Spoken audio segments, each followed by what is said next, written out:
ಇತ್ತೀಚಿನ ರಾಜಕೀಯ ಬೆಳವಣಿಗೆಗಳಲ್ಲಿ ಮೊನ್ನೆ ಸನ್ಮಾನ್ಯ ಸ್ಪೋಕ್ಸ್ ಪರ್ಸನ್ಗಳಾದಂಥ ಲಕ್ಷ್ಮಣ್ ಅವರು ನಮ್ಮ ಯುವ ನಾಯಕರಾದಂತಹ ನಿಖಿಲ್ ಅವ್ರ ಬಗ್ಗೆ ಮಾತಾಡಿರುವಂಥದ್ದು ಅಕ್ಷಮ್ಯವಾದಂಥದ್ದು.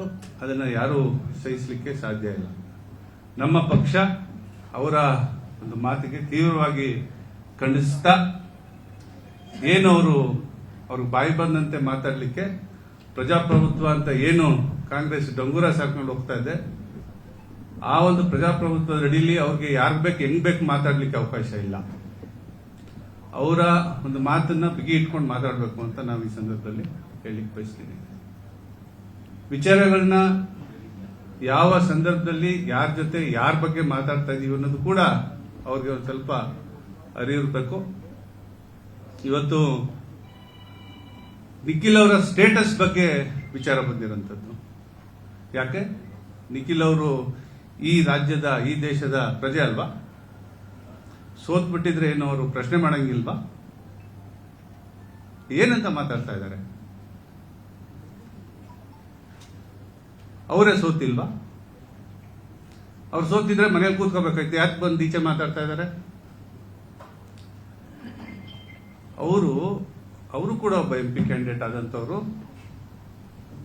ಚುನಾವಣೆಗಳಲ್ಲಿ ಯಾವ ರೀತಿ ನಡೆಯುತ್ತೆ, ಯಾವ ತರ ಆಗ್ತದೆ ಅನ್ನೋದು ಎಲ್ಲರಿಗೂ ಗೊತ್ತಿರಂತ ವಿಚಾರ.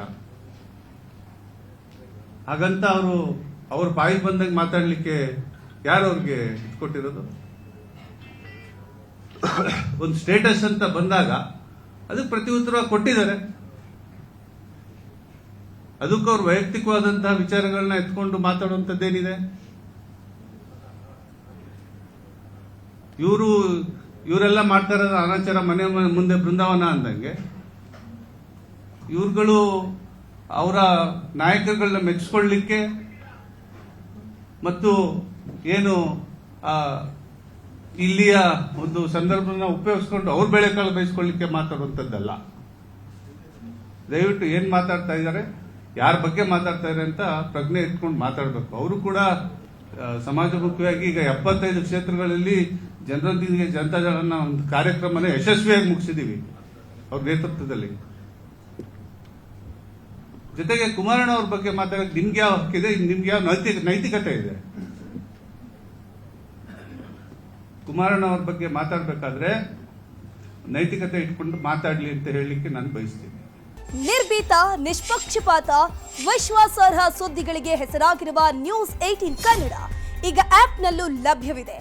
ದಯವಿಟ್ಟು ಇಲ್ಲಿರುವ QR ಕೋಡ್ನ ಸ್ಕ್ಯಾನ್ ಮಾಡಿಕೊಂಡು ಆಪ್ ಡೌನ್ಲೋಡ್ ಮಾಡೋದಕ್ಕೆ ಮರಿಬೇಡಿ. ನಿಮ್ಮ ಬೆಂಬಲ ಹೀಗೆ ಸದಾ ನಮ್ಮೊಂದಿಗಿರಲಿ. ಧನ್ಯವಾದ.